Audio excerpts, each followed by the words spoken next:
Punta na naman tayo ngayon sa configuration natin dito sa Ubiquiti.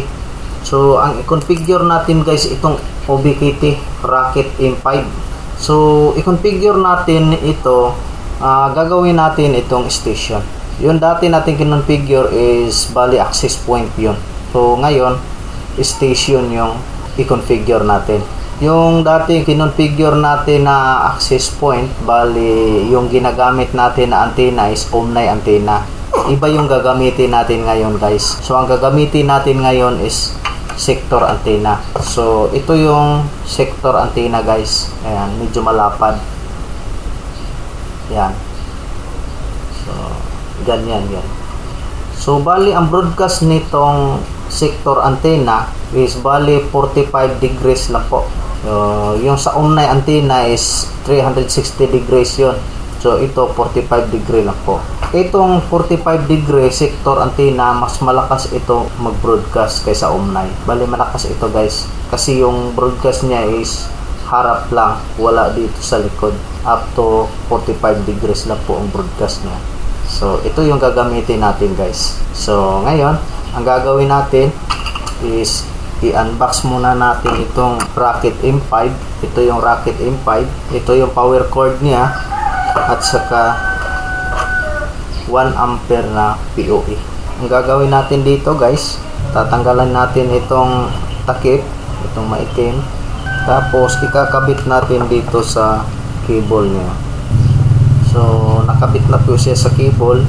Bali itong rubber, hilain lang ito pababa yung rubber para matabunan itong rubber na ito. Ito yung protector para hindi mabasa yung loob ng Rocket M5.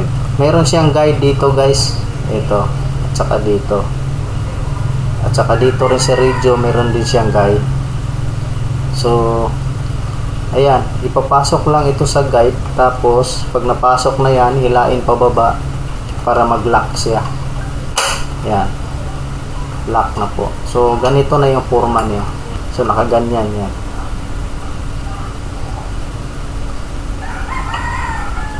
Yan po, nakaganyan yan. Ito yung lagayan ng pole. So dito ilalagay yung tubo. Dito ilalagay yung tubo guys. So ganyan yung forma niya pag nasa tubo na siya, ganyan.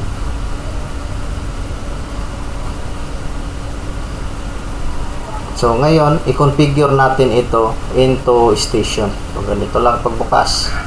Slide. Tapos ilalagay yung cord dito. Umpisahan na natin mag-configure. So ang gagawin natin, pupunta tayo dito sa network, tapos click open network, yung local area, properties, internet protocol, tapos dito tayo sa use the following IP address. Click lang po. Tapos dito tayo maglagay ng IP. So ang ilagay natin is 192.168.1.1. Yan lang muna ilagay natin. Tapos i-click itong subnet mask. Ayan po. Tapos okay. Okay po. Tapos punta na tayo sa Google. I-type natin dito yung 192.168.1.20. Ito yung default ng UBNT. So ito yung default IP address ng UBNT. Tapos enter. Tapos click yung advance. Tapos proceed. So pupunta tayo dito sa username. Bali ang username natin is UBNT. Tapos yung password is ganon din, UBNT. UBNT. Country natin, select tayo ng country. Ilagay natin dito is Philippines. Tapos yung language niya is okay na yan, English. I agree to this term. Check lang po. Pag na-check na yan, login. Ayan. Lumabas na yung dashboard natin. Ito na yung dashboard natin, Rocket M5. So dito tayo pupunta sa wireless. Una talaga nating pupuntahan is wireless. Bali yung gagawin natin dito is station. Ang gagawin natin dito is station. Itong WDS, i-check natin ito. Dito sa SSID, pindutin natin itong select. Pag malapit na kayo sa tower na pinag-connectan ninyo, pwede na nyo pindutin yung select doon sa SSID, may masasagap na kayo na access point kagaya nito, BH2. So yan, i-click na natin itong BH2. Naka-click na yung BH2. Ang gagawin natin dito, nakaselect na yan sa BH2, pindutin natin itong lock to EP. Pag napindot na yung lock to EP, automatic yan dito sa SSID. Ayan, nakalagay na yung BH2. At saka dito sa lock to EP, yan, nakalagay na rin dito ang MAC address ng access point. So automatic na yan. So dito naman sa sa baba, dito tayo sa antenna. So pupuntahan na, i-click natin yung sa gilid yung sa antenna. So iset natin kung ano yung nakalagay sa antenna natin. Ito yung iset natin dito.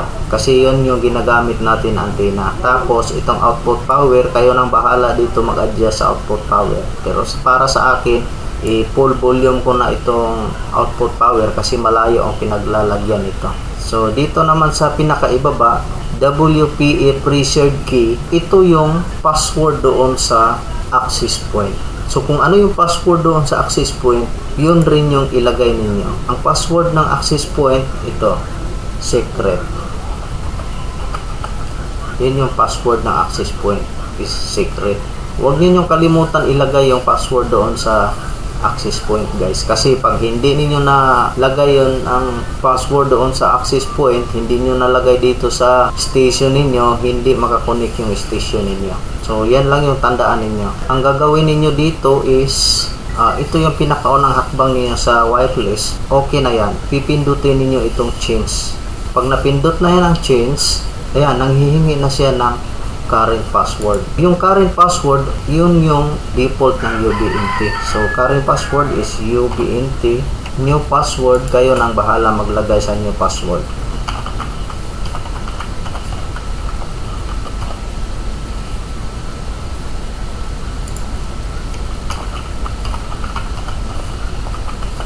Ayan, kayo nang bahala maglagay sa password. At tandaan ninyo, guys, kung ano yung nilagay ninyo na password, isulat niyo na para hindi niyo makalimutan. Kasi pag nakalimutan ninyo ito, hindi na ninyo ma-open yung radio. Kailangan yung password at saka yung IP address, yun, isulat niyo na para hindi niyo makalimutan. Pag nalagay na ninyo itong password at saka new password, pindutin na naman ninyo ulit itong change. Yan. Yan. Napindot na ninyo ang change, may nakalagay dito na apply. Huwag ninyong galawin yung apply, guys. Saka na ninyo pindutin itong apply pag natapos na ninyo makonfigure ito lahat para mabilis yung configuration ninyo. Napindot na ninyo ang change, dito na tayo sa network. Okay, guys, dito tayo sa network. Ituturo ko rin sa inyo kung paano ito, tuturo ko sa inyo kung paano ito i-adjust yung configuration mode. Dito sa configuration mode, may makikita tayo dito na simple. I-click natin yung naka-check dito, lilipat tayo dito sa advanced. I-scroll natin dito sa pinakababa. Tapos makikita natin itong traffic shipping. I-click natin yung traffic shipping. Tapos dito sa box, enable yung box. Tapos meron tayong makikita dito sa pinakaibaba, itong WLAN. I-check lang itong WLAN, tapos lipat tayo dito sa LAN. Ito yung LAN yung lalagyan natin ng speed ng internet natin. So dito tayo maglagay ng speed ng internet dito. So halimbawa, maglagay ka ng 10 Mbps ni client. So ito, lalagyan natin ng 10 Mbps. So ito lang, i-type lang ninyo itong 10 tapos 30. So 10 kbps, 10,000 kbps po yan. So 10,000 kbps is equivalent of 10 Mbps. Tapos dito sa burst, ito yung laki ng bandwidth. So ilalagay din natin dito, para sa akin ilagay ko rin dito yung 10 Mbps. Dito naman sa egress, itong egress, ito yung pinaka-upload ng speed natin. So dito sa ingress, ito yung download, speed sa download. Dito sa egress, ito yung speed ng upload. So para sa akin, kung 10 Mbps yung ilalagay dito sa upload, 10 Mbps yung ilalagay ko. So 10,000 kbps. Tapos dito sa burst naman, lagyan ko na rin ng 10,000 kbps. So depende na sa inyo guys kung anong ilalagay ninyo dito sa upload. So kayo nang bahala mag-adjust dito, kayo nang bahala. Halimbawa 5 mbps, so 5,000 kbps lang yung ilagay nyo, equivalent of 5 mbps. So ganito lang kadali guys. Tapos pindutin niyo itong add. Yan, pinakadulo, add. Dito pala sa Rocket M5, ito yung nangyari. Nilagyan natin yung egress ng 10 mbps. Ito yung nakalagay, please enter valid egress. Papalitan natin ito ng 1 mbps. Titingnan natin, 5 muna, 5 mbps kung pwede. Kasi doon sa 5EC, pwede yan ganyan. Pwede balance. Dito pala sa Rocket M5, hindi niya ma-reach yung yung upload 10 mbps. So dito bababa tayo ng 5 mbps. Ayan, na-reach niya po. So dito sa dito sa Rocket M5, so sorry guys, hanggang 5 mbps lang po yung upload natin. Pwede tayong maglagay dito ng 10 mbps sa download or pataas up to 100 mbps, pero dito sa upload hanggang 5 mbps lang yung upload. Hindi tayo makapaglagay ng balance na speed upload at saka download. So kailangan mababa yung upload. Ito na yun guys, ganyan lang po. Tapos dito baguhin natin yung IP address. Ilagay natin dito is 192.168.2.209. yan ang ilagay natin guys, 192.168.2.209. So pag nalagay na yan, dito na naman tayo ulit sa change. Huwag kalimutan pindutin yung change. Yan, nakalagay na po yan. So may makikita na naman tayo ulit na apply. Huwag muna nating pindutin itong apply. Tapusin muna natin guys. So dito tayo sa advance. Ayan. Sa advance, wala ka nang ibang gagalawin dito kundi ito lang distance. Ayan. Halimbawa, 5 kilometers yung distance ng station mo. So ilagay mo rin dito ng 5 kilometers. So kung halimbawa kung 10 kilometers, lagay mo rin dito is 10 kilometers. So kayo nang bahala. Kayo nang bahala dito guys sa distance. From access point going to station, ito yung gagawin ninyong distance. Kayo na bahala mag-adjust dito kung ilang kilometers yung ilagay ninyo. Ganyan lang po. Ito lang gagalawin ninyo dito sa advance, tapos change ulit. Yan, change ulit. So wag mo nang pindutin yung apply guys. So dito tayo sa service. Sa service, wala na tayong gagawin dito. Dito sa system naman, yung gagawin natin dito sa system, dito yung administrator, kung gusto niyo palitan yung administrator, pwede. Ilagay natin dito administrator, Moisky. Yan rin pong administrator. Dito sa device name, kung anong gusto niyo ilagay dito sa device name, yan lang yung galawin ninyo, itong administrator. Kung gusto nyo palitan ng administrator, palitan nyo na, at saka isulat ninyo na rin, baka makalimutan yung administrator. Huwag ninyong kalimutan yun, kasi pag nakalimutan ninyo ang administrator ninyo, hindi na ninyo ma-open yung radyo ninyo. So kailangan huwag kalimutan yung administrator. So dito sa device name, pwede niyo palitan kung ano yung gusto niyo ipangalan doon sa station niyo, palitan yun na. So pagkatapos dyan, change ulit. So naka-change na po. So titingnan muna natin kung ano yung baka mayroon pa tayong nakalimutan. Huwag munang pindutin itong apply. So dito muna tayo sa dashboard.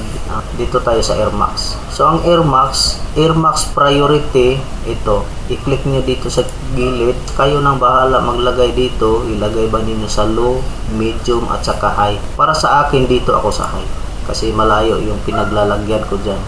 Change ulit. Ayan. So naka-change na po.